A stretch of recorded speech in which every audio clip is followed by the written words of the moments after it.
Bass is an integral part of music. You've got to be able to fit in with your band whilst creating a solid foundation for the other musicians. But there's always room for a bit of style and creativity. Today I'm going to show you a few drills which, if practiced, can help you become a better bass player.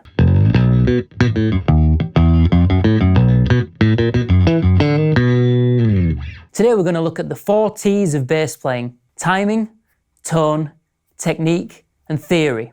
Timing is essential for any musical instrument. My philosophy is that a bass player should lock in with the drummer, creating a strong rhythm section. Now, you may not always have a drummer around to practice with, so there are a few ways we can get around that. You could try a metronome or a click track. You could try backing tracks, or even invest in a drum machine. So a good exercise you can start with whilst using a metronome is finding a scale or riff that you enjoy and playing one note per beat.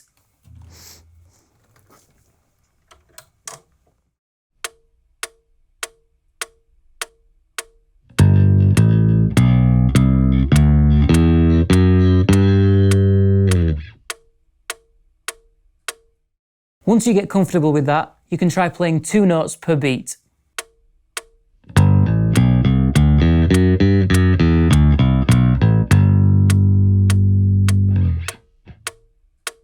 Once you've got the basics down, you can then go on to create more complex bass lines and rhythms. But remember, always try to practice with a tool that's going to keep you in time.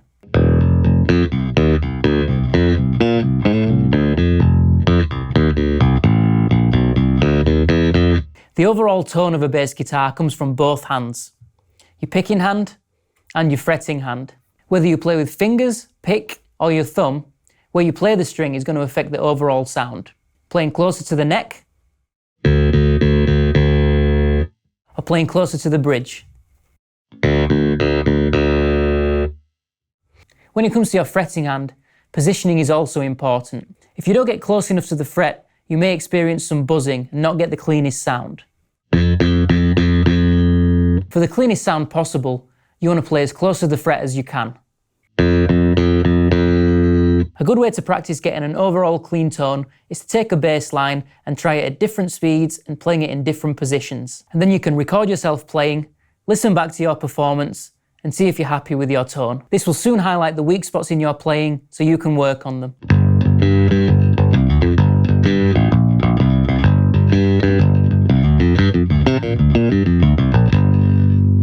Next, we move on to technique. We're going to look at a simple exercise to improve the positioning of your fretting hand, along with the speed and accuracy of your picking hand. This involves using 1 finger per fret on frets 1, 2, 3, and 4.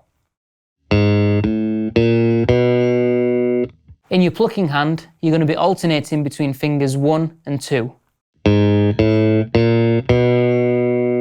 we're going to move this exercise up 1 fret at a time.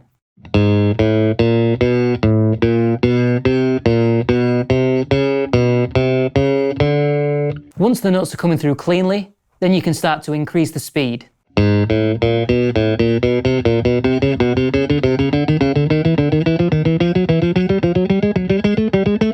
I still use this exercise as a warm-up every time I'm going to play. You can set yourself a challenge by creating a bass line using the 1 finger per fret technique. I'm going to be playing between frets 5 and 8.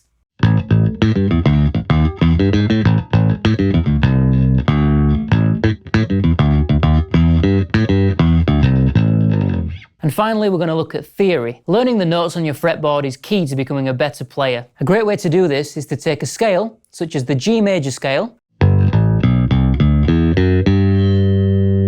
and try and play it in a few different positions. You can even try playing the whole scale using only 1 string. This is a really good way of learning the notes of your fretboard and moving around them with ease.